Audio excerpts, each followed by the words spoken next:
मां के आशीर्वाद के बिना संसार का कोई भी कार्य सफलतापूर्वक संपन्न नहीं किया जा सकता। आपकी प्रार्थना की शक्ति ने ही हमारी विजय को संभव बनाया है मां। आपको कोटि कोटि प्रणाम।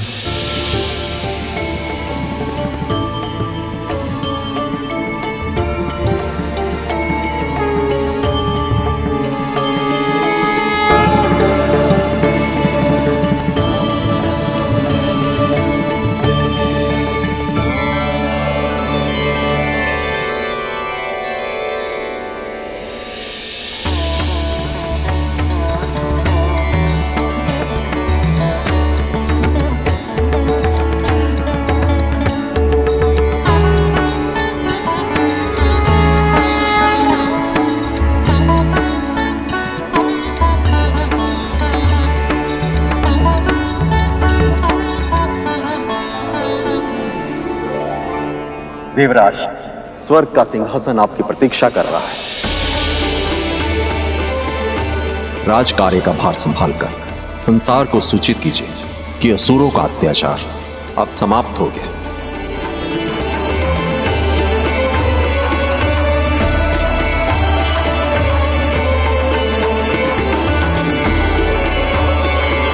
हे परमपिता परम प्रभु नारायण, आपकी कृपा के कारण ही आज हम सब इस शुभ क्षण के साक्षी बन पाए हैं।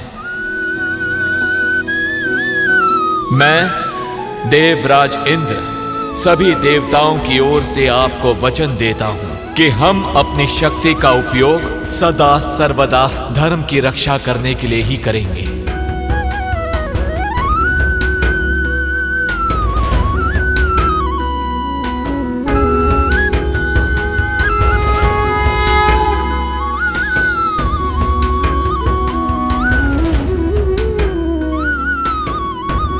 देवराज इंद्र की देवराज इंद्र की देवराज इंद्र की देवराज इंद्र की देवराज इंद्र की देवराज इंद्र की देवराज इंद्र की देवराज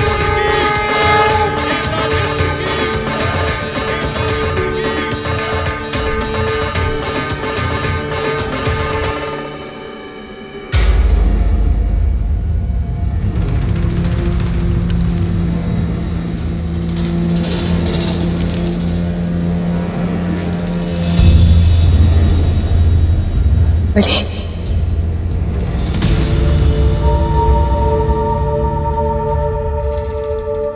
गुरुदेव,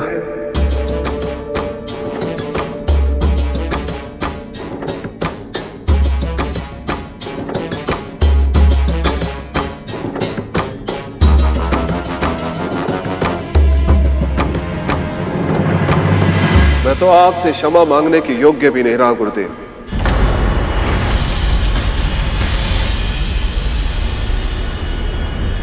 आपने बार बार चेतावनी दी थी मुझे कि मंथन में भाग मत लेना,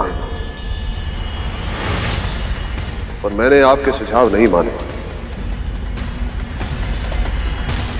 और अब देवताओं की श्री लौट आई, उन्हें उनकी शक्ति वापस मिल गई है, और इस सबसे बढ़कर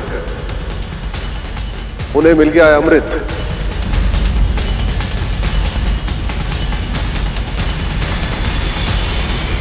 मां, मैं आपका स्वप्न पूरा नहीं कर पाया। स्वर्ग का राज सिंहासन भी गंवा दिया मैंने,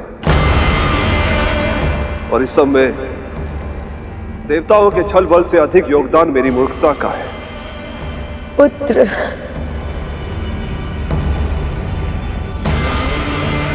मुझे क्षमा कर दीजिए गुरुदेव, क्षमा कर दीजिए मुझे।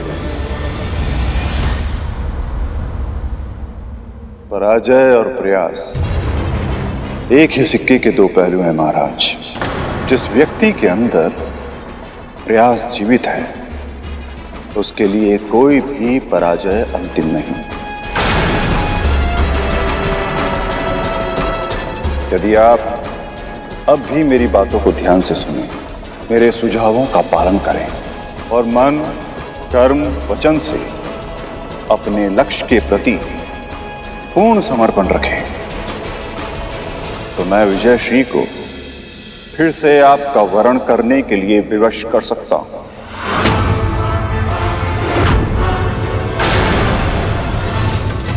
और जो कुछ भी आपने खोया है, वो सब कुछ और उसके अतिरिक्त बहुत कुछ आप प्राप्त कर सकते हैं।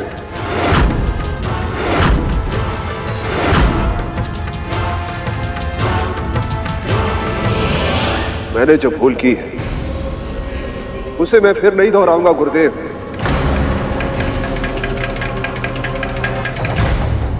आपके हर सुझाव का आदेश की तरह पालन करूंगा। आपके दिखाए मार्ग पर चलूंगा मैं।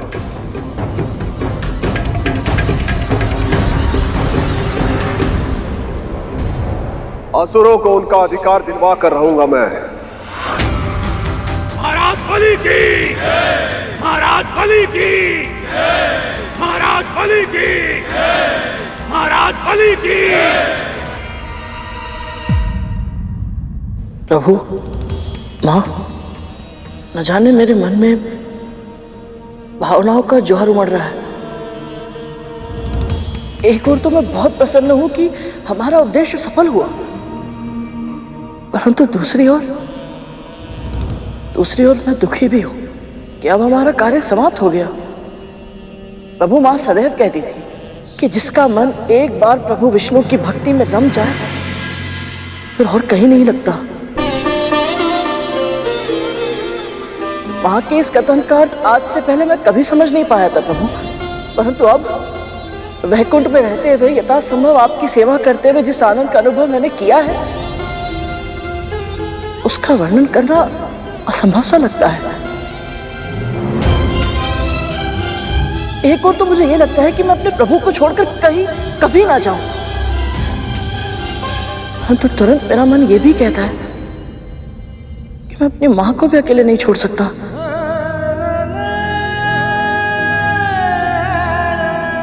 और विशेष रूप से तब जब बड़ी मां के कारण प्रतिदिन प्रतिक्षण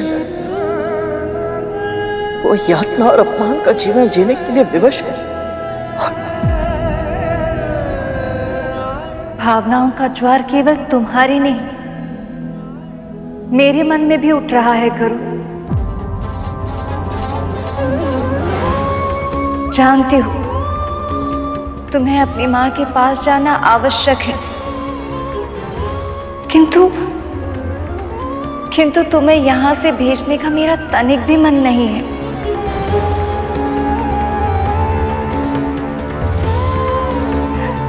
आशा की किरण की तरह मिले थे तुम मुझे जब मैं स्वामी के प्रतीक्षा में व्याकुल थी।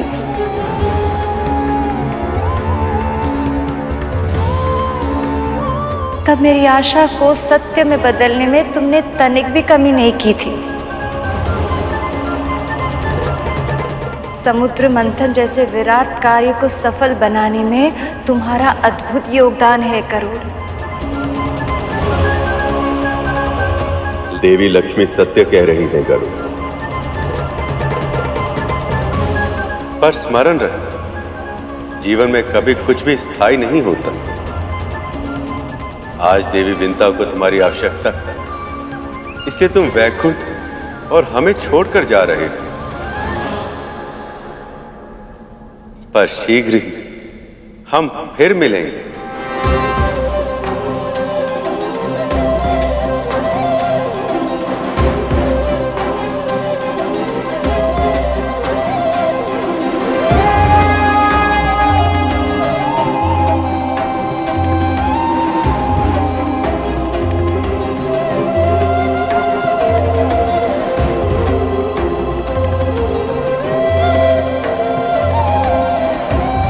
मां को मेरा प्रणाम कहना।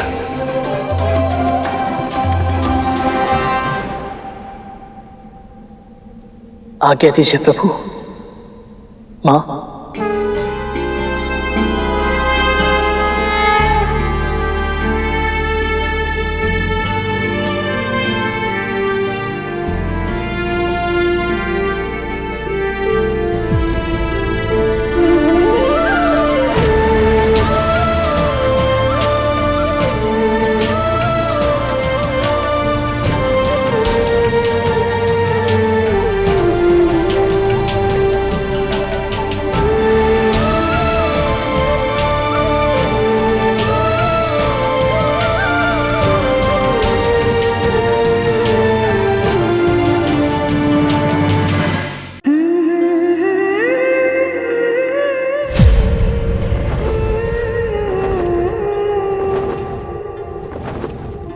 गरुड़,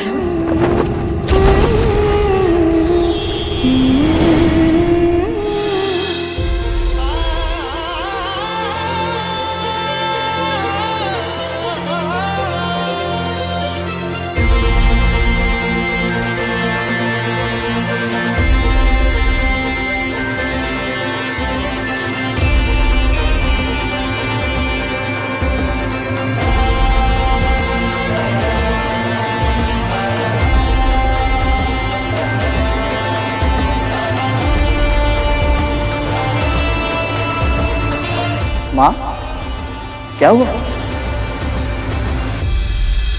अभी कुछ ही समय पहले तुझसे मिलकर आ रही हूँ, फिर भी ऐसा लग रहा है जाने कब से नहीं देखा तुझे। मैं भी बिल्कुल ऐसा ही अनुभव कर रहा हूँ माँ। आपके आंचल की छांव में जो सुख है वो और कहीं नहीं है। बस कर, अब अधिक बातें मत बना। तुझे देखकर ही पता चल रहा है तू यहाँ आ तो गया है, पर अपने मन का एक भाग वैकुंठ में ही छोड़कर आया है। सच बता, वहां की स्मृति सता रही है ना तुझे? आपको सब कुछ पहले से कैसे पता चल जाता है माँ?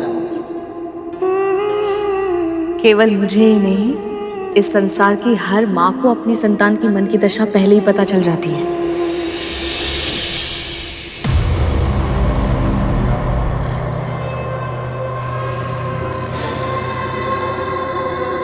आ गया तू?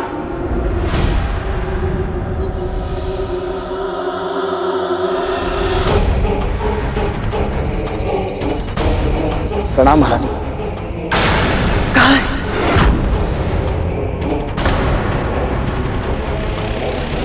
तू रिक्त हाथों से क्यों आया है? मेरे भाग का अमृत क्यों नहीं लाया तू?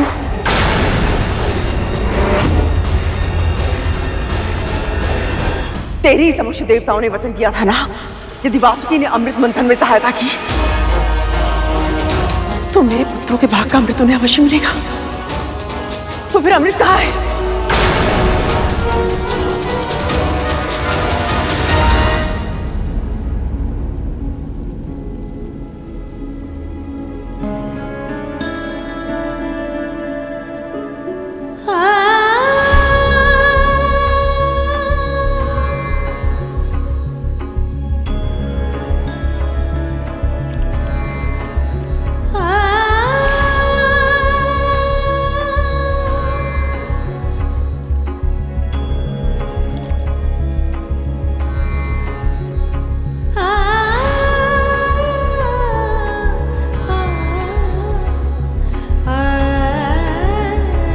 आप कमल का फूल खिला रही और आपके मुख पर मुरझाए हुए फूलों से उदासी, ऐसा क्यों देवी? पुत्र के मुख पर दुखों की छाया देखकर मां प्रसन्न कैसे रह सकती है? आप गरुड़ के लिए चिंतित हैं ना देवी? प्रभु, आपने अपने हृदय में स्थान देकर मुझे सब कुछ दिया है, पर यदि मैं आपसे कोई उपहार मांगू तो? आपको प्रसन्न करने के लिए मुझे जो भी करना हो मैं वो अवश्य करूंगा देवी।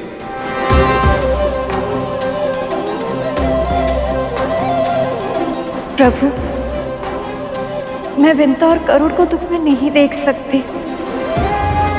आप कुछ कीजिए ना, उन्हें दासत्व से मुक्त करने के लिए उनकी सहायता कीजिए ना प्रभु।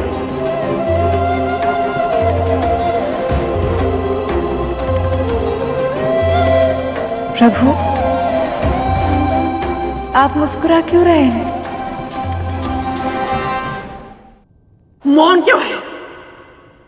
अमृत कहाँ है? महारानी, मैं चाहता तो भी आपके लिए अमृत नहीं ला सकता था, और अमृत आपको नहीं मिल सकता। फिर कहने का अर्थ क्या है दास?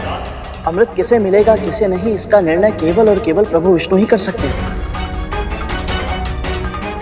और प्रभु का निर्णय यह है महारानी कि अब से अमृत पर देवताओं का ही अधिकार होगा।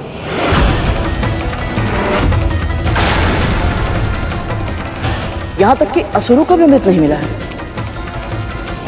कैसे संभव है?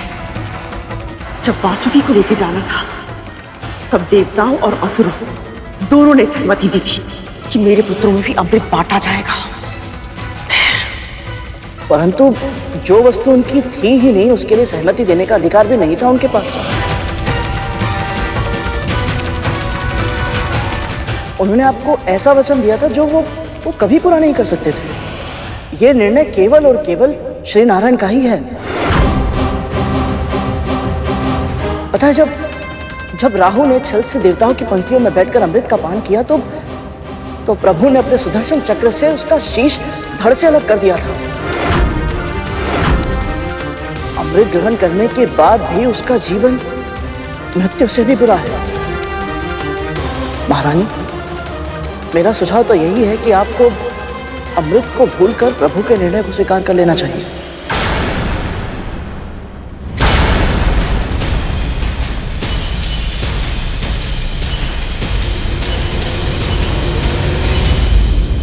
ये तो होना ही है देवी, पर गरुड़ के जीवन का उद्देश्य केवल दास्ता से मुक्ति पाना नहीं, उसके लिए एक बहुत बड़ा लक्ष्य निर्धारित किया है मैंने। कैसा लक्ष्य प्रभु? इंद्र से सहस्त्र गुना अधिक बलवान होने का वरदान गरुड़ को एक विशेष कारण से मिला, क्योंकि आने वाले समय में उसे मेरा वाहन बनना, क्योंकि आने वाले समय में उसे मेरा वाहन बनना, क्योंकि आने वाले समय में उसे मेरा वाहन बनना, क्योंकि आने वाले समय में उसे मेरा वाहन बनना। सत्य प्रभु, इससे उत्तम और क्या हो सकता है? गरुड़ तन से बलवान, मन से सात्विक, वो साहसी है, धैर्यशील है और अपने दायित्वों को वो अच्छे से निभाना जानता है। पर उसका सबसे विशेष गुण उसके संस्कार हैं देवी। अमृत का कलश उसके हाथों में था, किंतु तब एक बूंद पीने तक का विचार उसके मन में नहीं आया।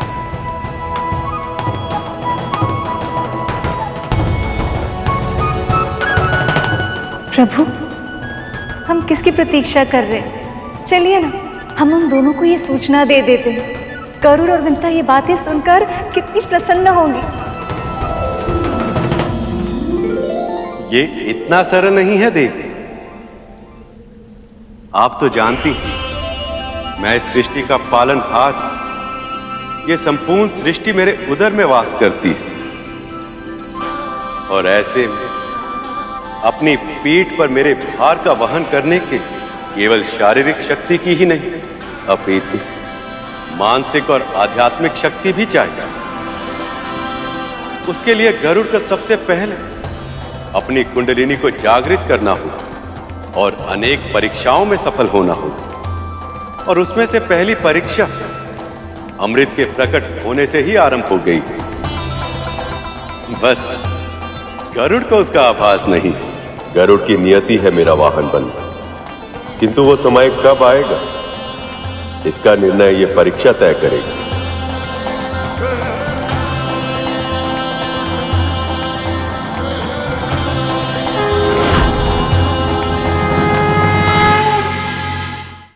वचन में दी गई वस्तु पर हमारा अधिकार है गरुड़, और दास होने के नाते हमारा अधिकार, हमारे भाग का अमृत तुझे प्रभु से मांगना चाहिए था।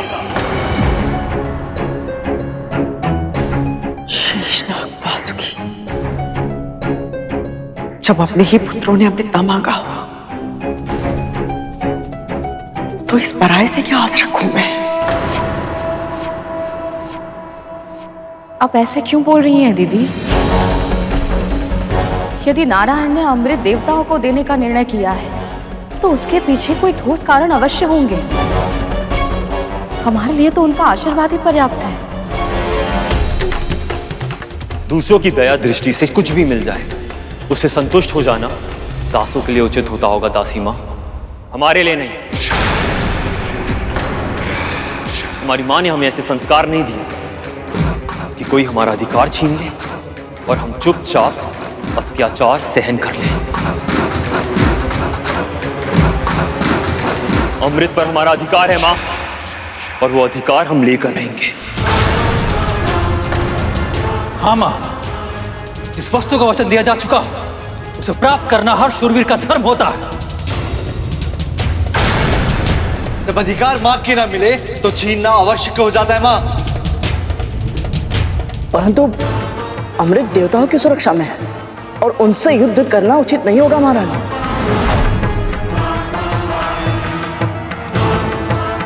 दीदी, नारायण के विरुद्ध जाने की भूल मत कीजिए, रोकिए इन्हें। आशीर्वाद दीजिए मां।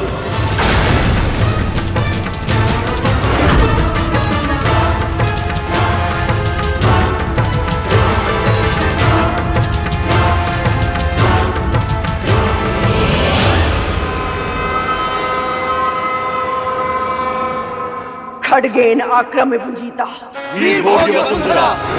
खड्गेन आक्रम्य भुजिता वीर भोग्य वसुंधरा। खड्गेन आक्रम्य भुजिता वीर भोग्य वसुंधरा।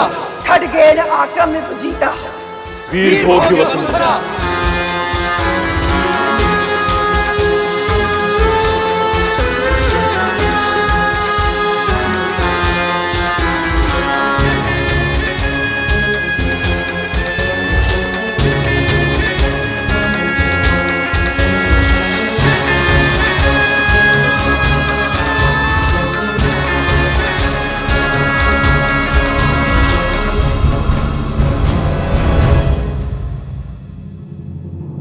अब क्या होगा मां?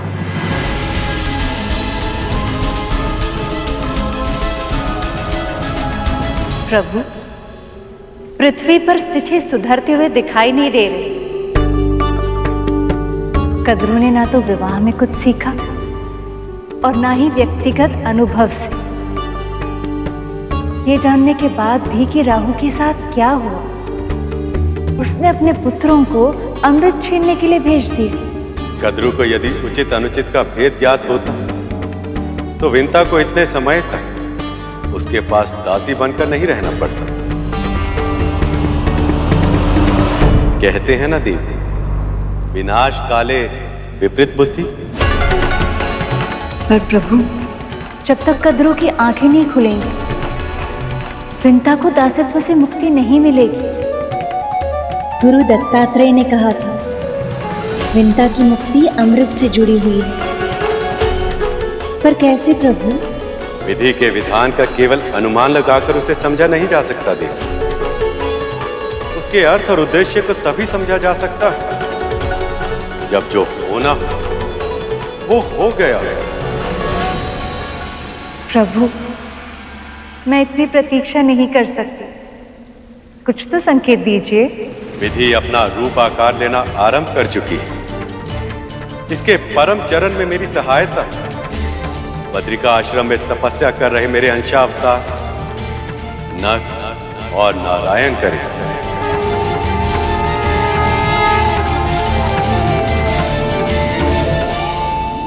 ओम नमो भगवते वासुदेवाय।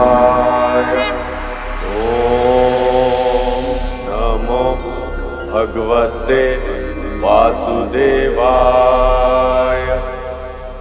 ओम नमो भगवते वासुदेवाय। ओम नमो भगवते वासुदेवाय। ओम नमो भगवते वासुदेवाय। ओम नमो भगवते वासुदेवाय। ओम नमो भगवते वासुदेवाय।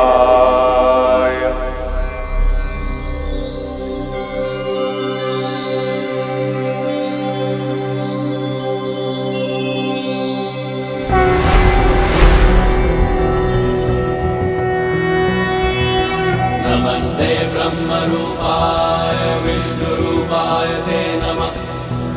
नमस्ते रुद्ररूपाय करिरूपाय ते नमः विश्वरूप स्वरूपाय नमस्ते ब्रह्मचारिणे भक्तप्रियाय देवाय नमस्तुभ्यं विनायक ओम नमः।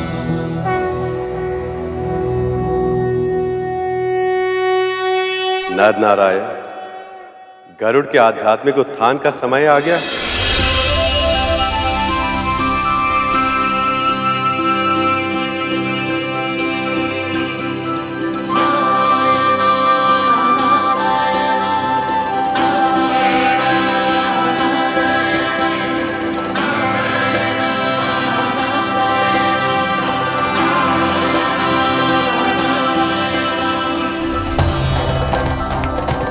हम समझ गए प्रभु, आप जैसा चाहते हैं वैसा ही होगा।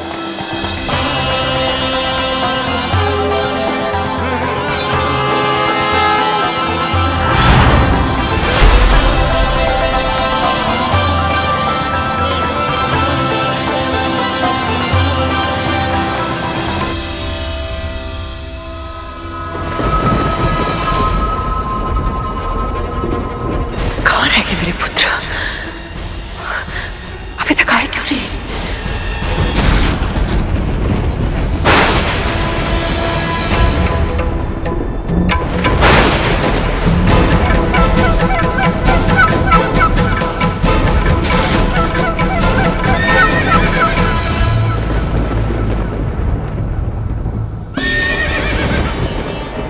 देवराज इंद्र का रथ, इसका अर्थ है मेरे पुत्र विजयी हुए। इंद्र को परास्त कर दिया उन्होंने, और इंद्र ने अपनी प्राण रक्षा के लिए उन्हें अपना रथ उपहार में दे दिया। तभी तो वो इस दिव्य रथ में वापस लौट रहे हैं।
जिनका भाई अपने तन पर लगने वाले कोटि कोटि घावों के बारे में तनिक भी चिंता किए बिना समुद्र मंथन में स्वयं को घिसता रहा, कष्ट सहता रहा,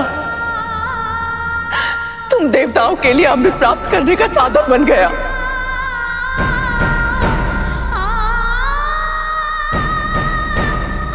उन्हीं के साथ इतना निष्ठुर व्यवहार। ये उन्हीं वासुकी के भाई और आपके पुत्र हैं विमाता, इसीलिए जीवित हैं।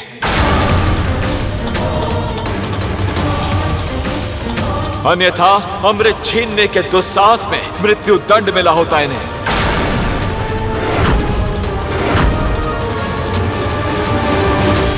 अमृत पर जितना अधिकार आप देवताओं का है, उतना ही मेरे पुत्रों का भी। ये भी महर्षि कश्यप की ही संतानें हैं। अवश्य है, पर यदि अमृत पर उनका अधिकार होता तो परम प्रभु विष्णु स्वयं उन्हें अमृत दे दिए होते। पर अब आपको सत्य स्वीकार करना ही होगा, और सत्य यह है कि आपके पुत्र अमृत के योग्य है ही नहीं। क्यों? क्या कमी है मेरे पुत्रों में?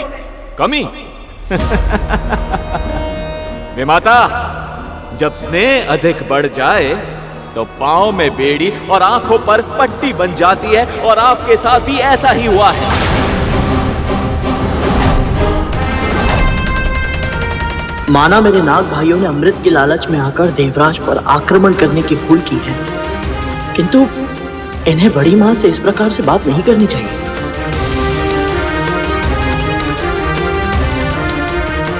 अब आपने पूछा है, इसलिए सत्य का दर्पण दिखाना मेरा कर्तव्य है, मेरा दायित्व है। तो सुनिए, सबसे पहली कमी तो यही है कि इन्होंने अपनी मां के साथ उनके हर अधर्म में उनका अर्थात आपका साथ दिया है।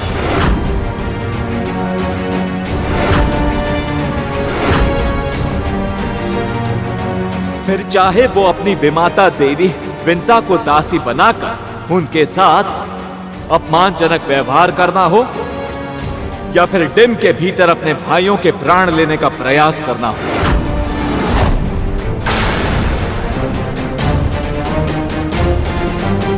और केवल यही नहीं विमाता, इनमें दया और परोपकार की भावनाएं भी नहीं। स्वभाव से ही विषैले हैं ये।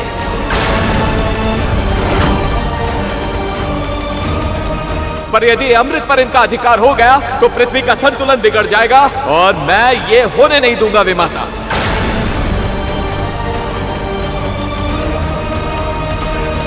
पर देवराज, तुम ये बात इन्हें प्रेम से भी तो समझा सकते थे ना। तुम भी तो इनके भाई हो ना। हाँ देवराज, माँ सही कह रही है। इनके साथ इतने निष्ठुर व्यवहार की आवश्यकता नहीं थी। विमाता विंता, गरुड़, आप दोनों भूल रहे हैं कि पहला आक्रमण इन्होंने किया था।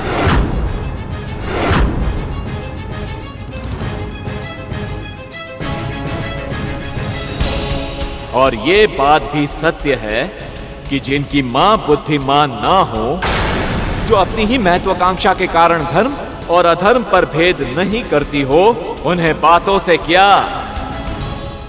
प्रेम से भी समझाना असंभव है।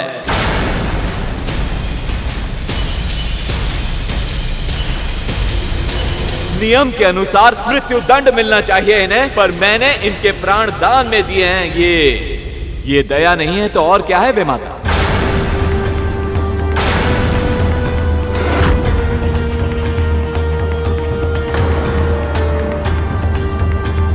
अब इस क्षण के बाद किसी ने कभी भी अमृत पर कुदृष्टि डाली तो उसकी मृत्यु निश्चित है।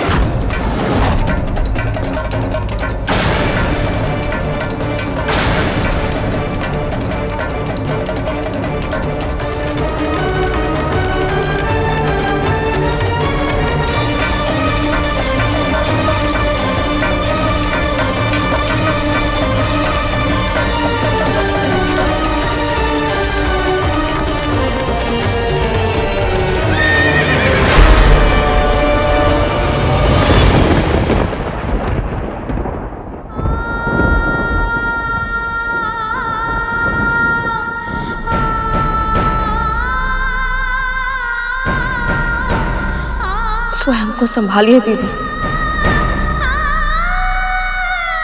कुछ नहीं होगा इन्हें, स्वस्थ हो जाएंगे ये।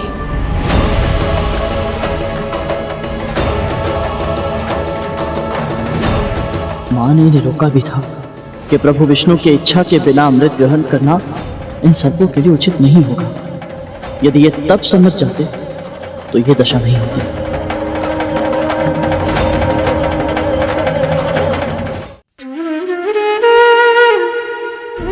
बहुत पीड़ा पहुंची है बड़ी मां को। देवराज को इनके पुत्रों के विषय में ऐसे कटु वचन नहीं कहने चाहिए थे।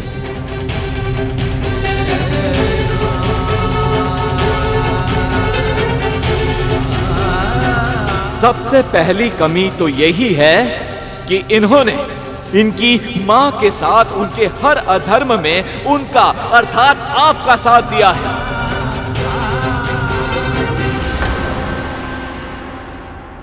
ये उन्हीं वासुकी के भाई और आपके पुत्र हैं विमाता कद्रु, इसीलिए जीवित हैं, अन्यथा अमृत छीनने के दुस्साहस में मृत्यु दंड मिला होता इन्हें।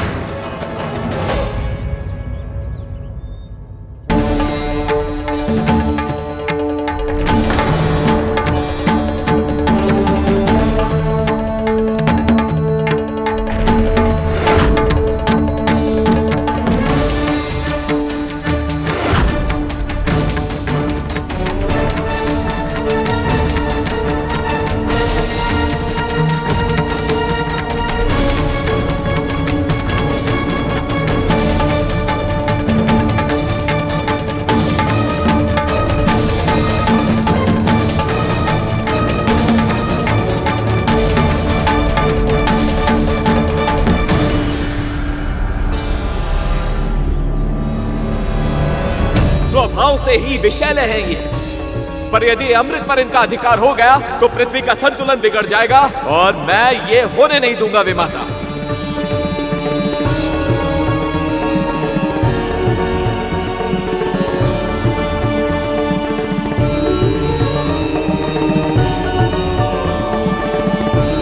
विमाता, जब स्नेह अधिक बढ़ जाए तो पांव में बेड़ी और आंखों पर पट्टी बन जाती है, और आपके साथ भी ऐसा ही हुआ है।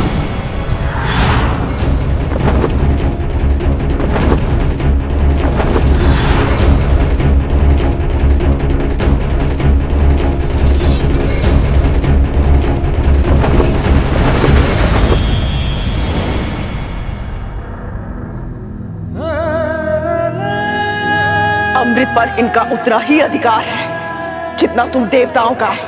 ये भी महर्षि कश्यप की ही संतानें हैं।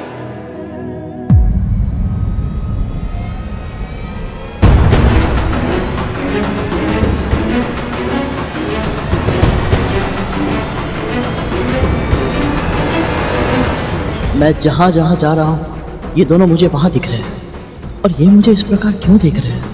कौन है ये दोनों?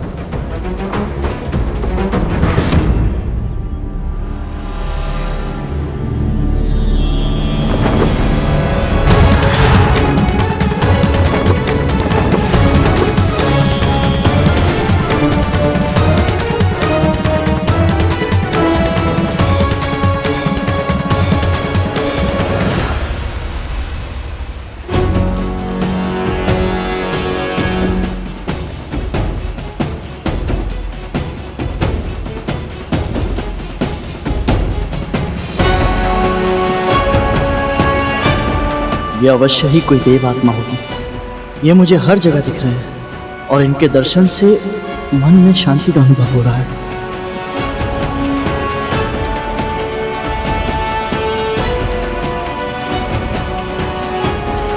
गरुड़,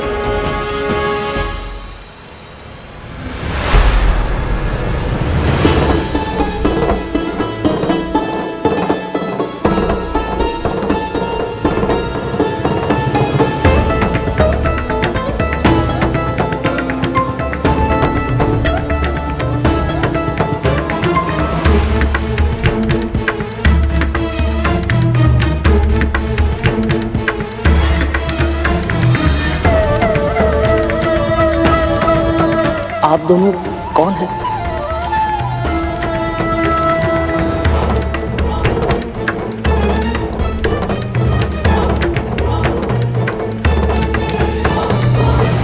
मैं जहां जाता हूं आप दोनों के ही दर्शन होते हैं। आपके चारों ओर दिव्य आभा भी है। मुझे क्षमा कीजिएगा, परंतु मैं पहचान नहीं पा रहा हूँ।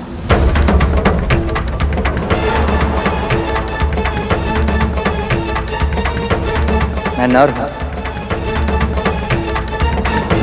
और ये है नारायण।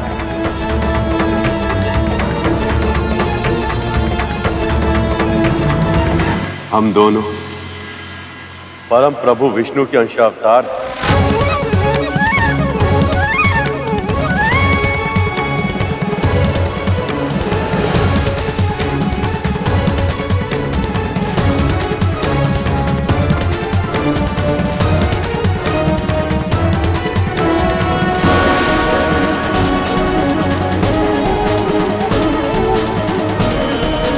तुम्हारी कुंडलिनी जागृत करने हेतु नर नारायण से शिक्षा आवश्यक है, किंतु देखना ये कि क्या तुम इनके दिए ज्ञान को ग्रहण कर पाओगे। मैंने जो तुम्हारे लिए लक्ष्य सोचा है, क्या तुम उसके योग्य बन पाओगे।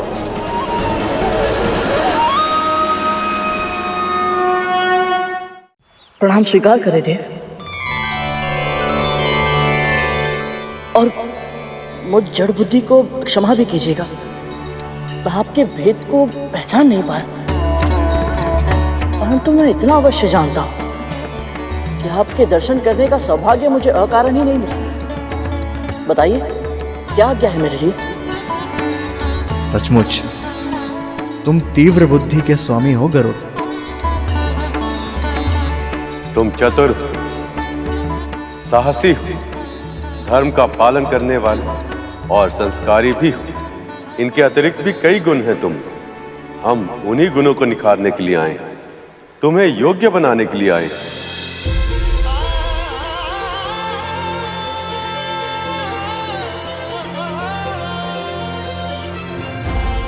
योग्य बनाने अर्थात?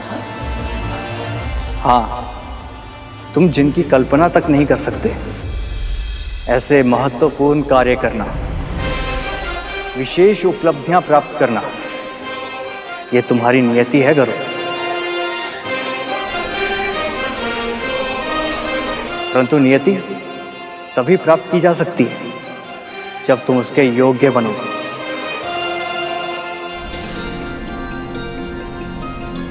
और योग्यता कैसे प्राप्त होगी, हम इसी का प्रशिक्षण देने आए हैं। ऐसा कौन सा कार्य करना है मुझे जिसके प्रशिक्षण के लिए श्री विष्णु के अंश अवतारों को स्वयं आना पड़ा? सही समय आने पर तुम्हें इसका कारण और उद्देश्य दोनों पता लग जाएंगे।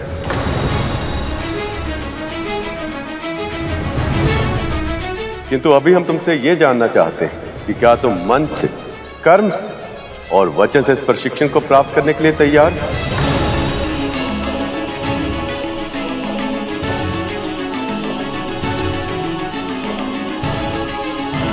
मैं आपके हर शब्द को आदेश मानकर स्वीकार करूंगा गुरुदेव। बताइए क्या करना होगा मुझे?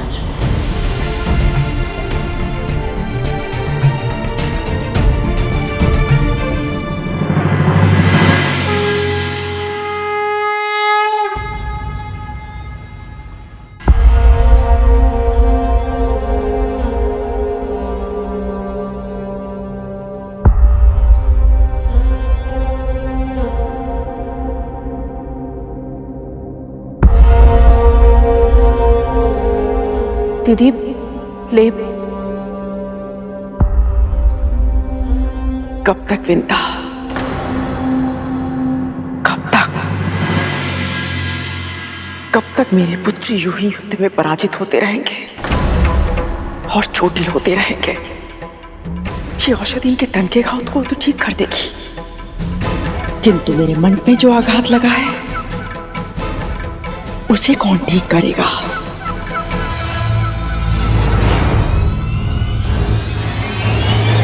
मैं भीतर से रक्त रंजित हो गई हूं,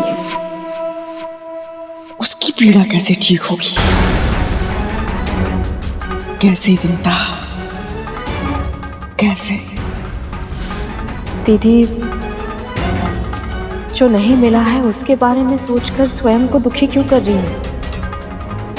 जो मिला है उस सौभाग्य का ध्यान कीजिए। स्वयं माँ लक्ष्मी और प्रभु विष्णु ने आपको आशीर्वाद।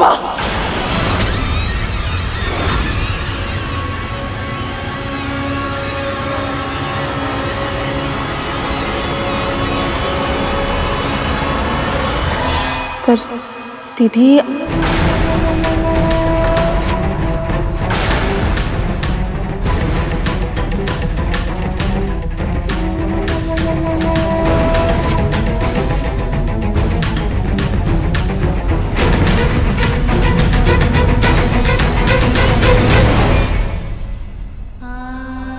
ये नागपुत्र इतने कष्ट में है, दीदी क्रोध में है और गरुड़ भी दुखी होकर न जाने कहां चला गया है। मेरा परिवार बिखर रहा है प्रभु, इसे संभालने में मेरी सहायता कीजिए।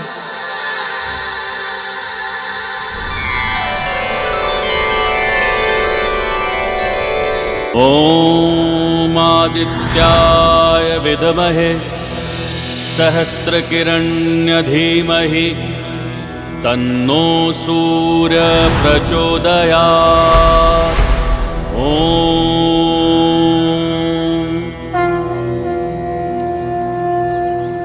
ये क्या है गुरुदेव? क्या महत्व है इसका? ये 5 अग्नियों का ज्ञान देने वाली पंचाग्नि विद्या है गरुड़। इसका अर्थ चारों दिशाओं अर्थात पूर्व, पश्चिम, उत्तर और दक्षिण से प्रकट होने वाली सूरज देव की ऊर्जा और इस हवन कुंड से प्रकट होने वाली अग्निदेव की ऊर्जा, इन 5 का मिश्रण।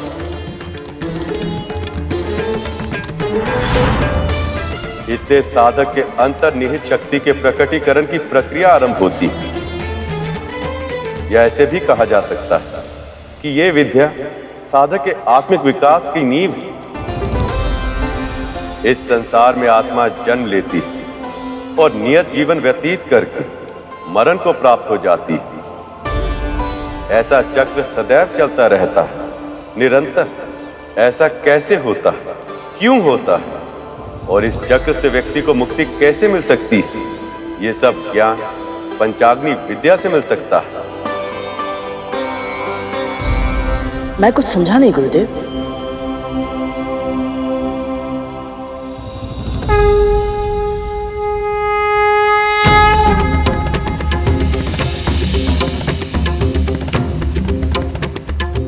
हम सब में एक दिव्य महाशक्ति छुपी होती है जिसका नाम कुंडलिनी। सामान्य रूप से यह महाशक्ति हमारे तन में सुप्त अवस्था में विद्यमान होती है, पर यदि इसे जगाया जाए तो 7 चक्रों से होते हुए ऊपर की ओर मस्तिष्क तक जाती है और सभी चक्रों को जागृत कर देती है। इनमें प्रथम चक्र होता है मूलाधार चक्र।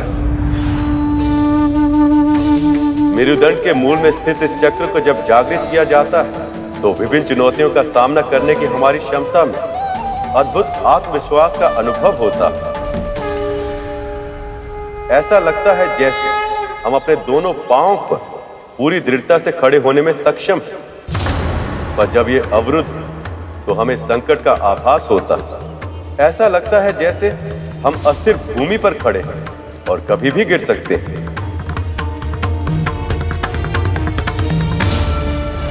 दूसरा चक्र स्वाधिष्ठान चक्र। ये उदर के निचले हिस्से यानी नाभि के तनिक नीचे स्थित होता है। ये साधक के आत्मिक विकास के दूसरे चरण का प्रतीक है।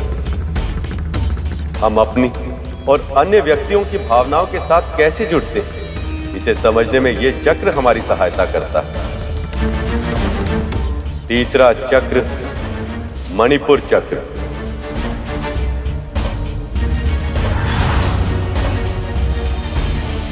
उदर के ऊपरी भाग में स्थित यह चक्र आत्मविश्वास को नियंत्रित करता है।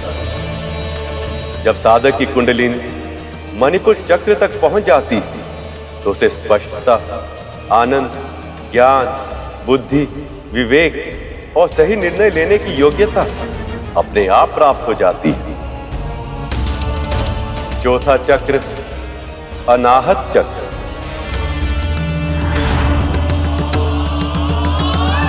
हृदय के समीप व्यक्ति के वक्ष के मध्य में स्थित यह चक्र अपने से नीचे और अपने से ऊपर चक्रों के मध्य में पुल की भांति कार्य करता है। प्रेम, आनंद और शांति इसी चक्र के नियंत्रण में है।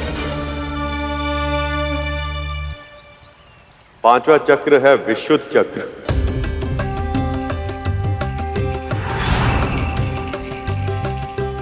कंठ के पीछे स्थित यह चक्र संवाद, अभिव्यक्ति और सत्य को नियंत्रित करता है। आज्ञा चक्र, चक्रों के इस क्रम में ये छठा चक्र है गर्भ।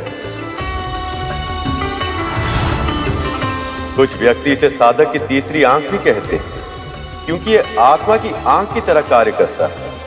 इसके सिद्ध हो जाने पर साधक को अंतर्ध्वनि सुनाई पड़ने लगती है और अंतर ज्योति दिखाई देने लगती है। और फिर सबसे ऊपर होता है सहस्त्रार चक्र या चक्रों का मुकुट। यह सर्वोच्च चक्र होता है गरुड़। मस्तिष्क के ऊपरी भाग में स्थित यह चक्र एक सहस्त्र पंखुड़ियों वाले कमल के समान होता है। यदि साधक इसे सिद्ध कर ले तो उसकी कुंडलिनी शक्ति पूर्णता पा जाती है। तब साधक आत्म अनुभूति और ईश्वर की अनुभूति करने में सक्षम हो जाता है। तब उसका मन पूरी तरह से निश्चल हो जाता है और उसकी आत्मा ब्रह्मांड की चेतना से जुड़ जाती है। ये शक्ति तो बहुत ही अद्भुत है गुरुदेव। क्या मैं कुंडलिनी शक्ति को जागृत करने की प्रक्रिया इस क्षण आरंभ कर सकता हूं?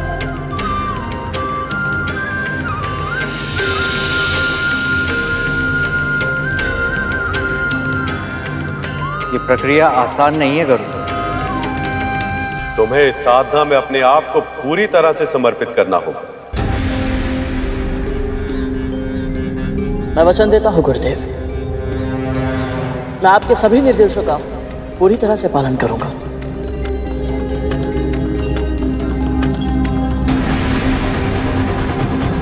हमारे सामने जो अग्नि प्रज्वलित है उस पर ध्यान केंद्रित करो।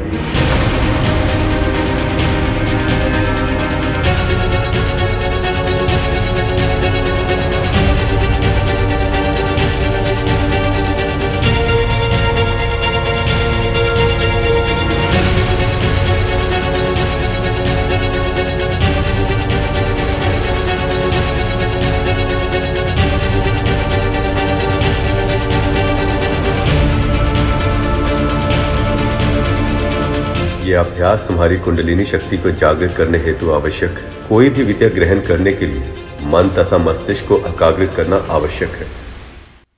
प्रभु,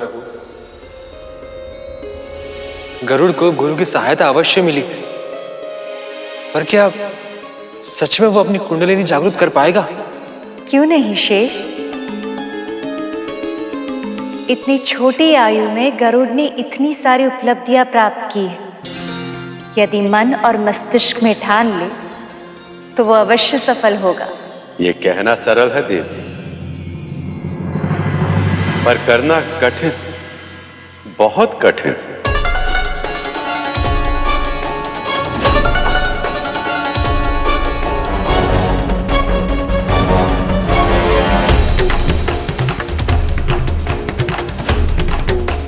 मुझे इस अग्नि को और कितनी देर तक देखना होगा? गरुड़ का मन तो बहुत ही चंचल है, इतनी शीघ्र भटक गया। इतने शीघ्र ही धैर्य को खो दोगे तो साधना कैसे करोगे गरुड़? यदि तुम अपनी कुंडलिनी शक्ति को जागृत करना चाहते हो तो योग, प्राणायाम और विश्राम के नियमों का कड़ा पालन करना होगा और ध्यान सदैव अपने लक्ष्य पर केंद्रित रखना होगा। इस प्रक्रिया में तुम जितने विचलित होगे उतना ही अधिक समय लगेगा।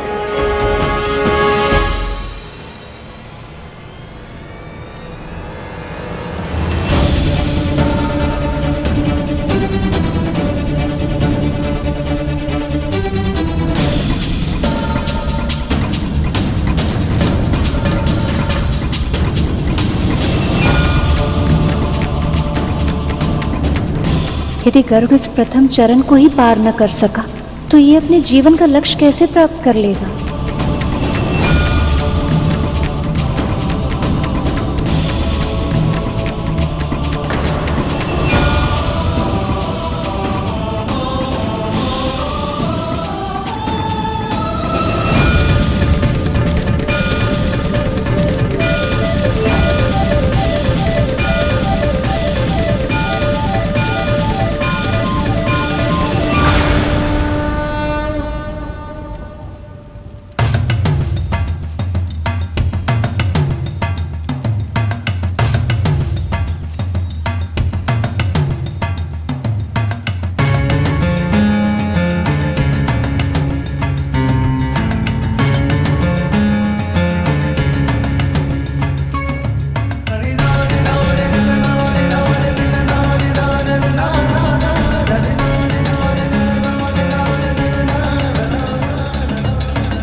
गरुड़, गरुड़,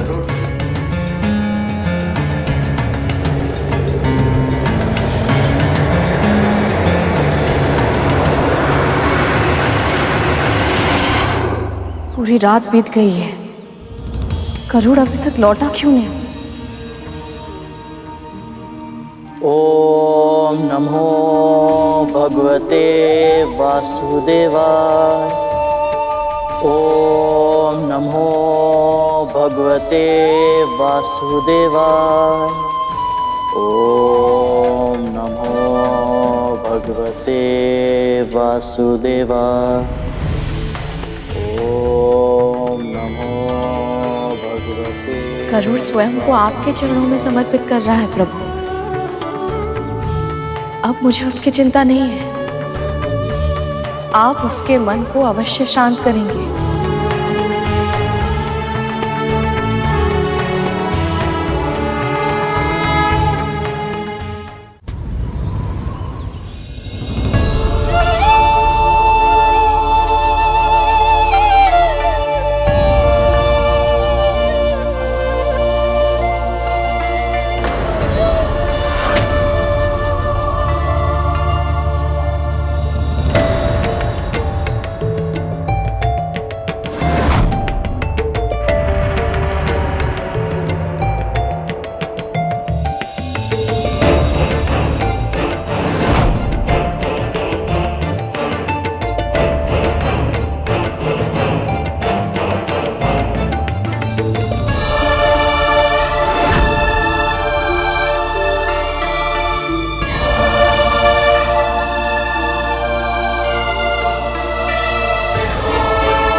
ना मुझे आपके उपचार की आवश्यकता है और ना ही आपकी दया की।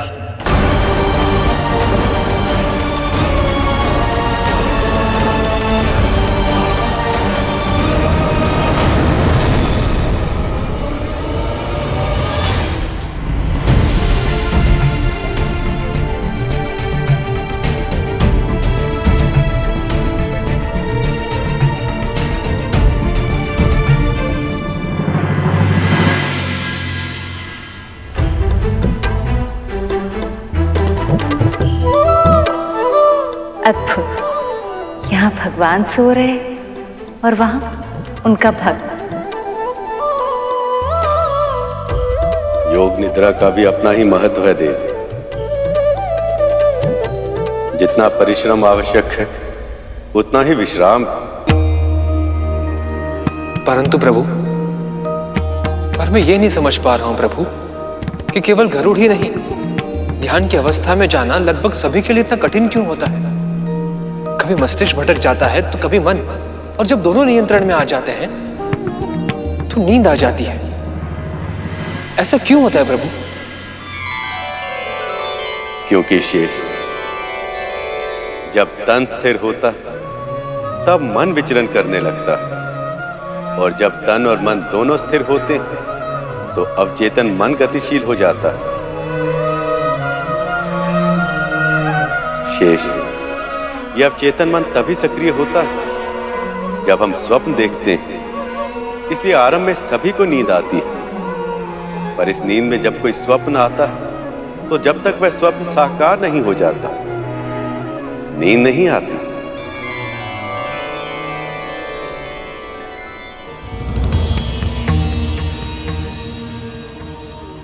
यदि तू मेरा ये कार्य करने के लिए तैयार है तो मैं तुझे और तेरी मां को दासत्व से मुक्त कर दूंगी। तुम्हें ऐसा नहीं करना चाहिए गरुड़, इस पे तुम्हारा अधिकार नहीं। मेरा पुत्र और मैं, हम दोनों मुक्त हो गए, दासत्व से मुक्त हो गए हम दोनों।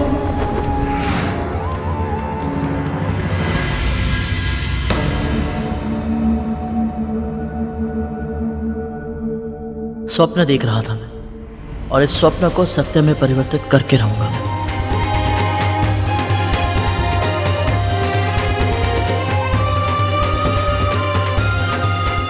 यदि मैंने नर नारायण द्वारा दी गई शिक्षा को योग्यता से प्राप्त कर ली तो उनके कहे अनुसार मैं भविष्य में कई उपलब्धियां प्राप्त करूंगा, और उनमें से मेरी प्राथमिकता होगी मां को दासता से मुक्ति दिलाना। अब मुझे और भी कठिन साधना करनी होगी।